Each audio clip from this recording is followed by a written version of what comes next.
prepare pan-fried meat. Oh, I love meat, and I don't mind sharing a recipe that I normally use to pan-fry some meat. And yeah, watch out, and don't forget to subscribe below. Subscribe as you're cooking, and comment. Thank you. So the meat is here, and the assumption is that it's already chopped. So the first thing I'm gonna do is just wash the meat. Guys, our meat is already boiling. You can see that I did not put any water. I just ran water through the meat. And I think it's just safe to put some oil. There I'm putting some elianto, and yeah, whatever oil you use.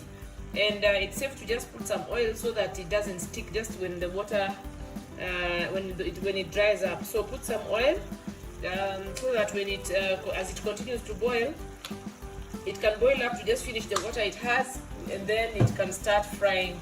So we give it a 5 minutes as we prepare the ingredients. So our meat is boiling, and I can, yeah, there you are. Remember, I did not put any water, and you're seeing there's water. So we'll wait for the water to dry out as the meat is cooking. So you need to just keep turning it and turning it. Just check, turn, and check and turn.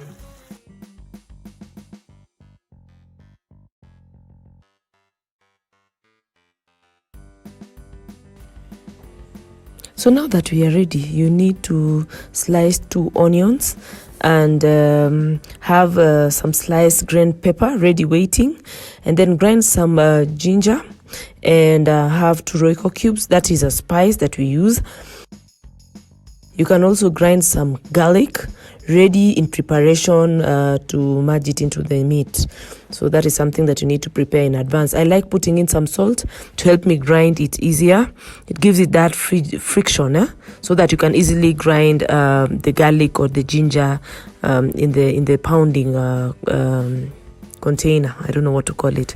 Then add ginger and garlic, then stir in the mixture slowly. You're seeing me slowly stir in the garlic and ginger. So keep turning slowly so that you make sure that every piece of the meat absorbs the ginger and the garlic.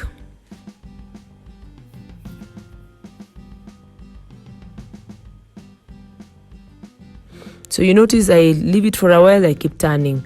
I leave it for a while, I keep turning. I want, wow, the smell is so amazing. Oh my God, it's smelling so nice. And the way I love meat, it is nice. It's coming out very well.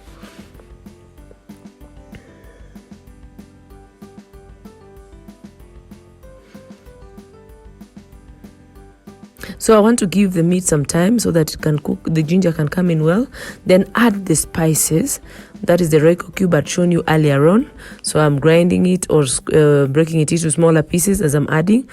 Add whatever spices you want to taste, so that just notice that once you add spices, it will start sticking on the, it will stick on the pot. So you need to now lower the heat and keep turning slowly as you make sure that the spices coat around the meat. I've added just a little water so that the spices in the pot or can come off the pot, so that it can get into the meat. I've also added some water so that the spices can get in the meat, so just not just coating but also in the meat. Then when almost ready, add onions and green pepper. Remember I said you add onions and green pepper as a last resort, so that it's a bit raw, so that you can savor in the taste of the onion and the green pepper. So stir just for a bit, give it like 2 minutes, cover it up, then it is ready to eat.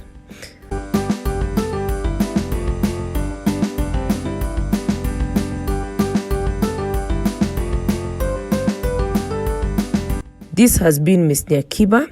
Thank you so much for watching my cooking videos. This is Miss Nyakiba's kitchen. Please subscribe below, click on the notification bell, and stay around so that we can see how it turns out.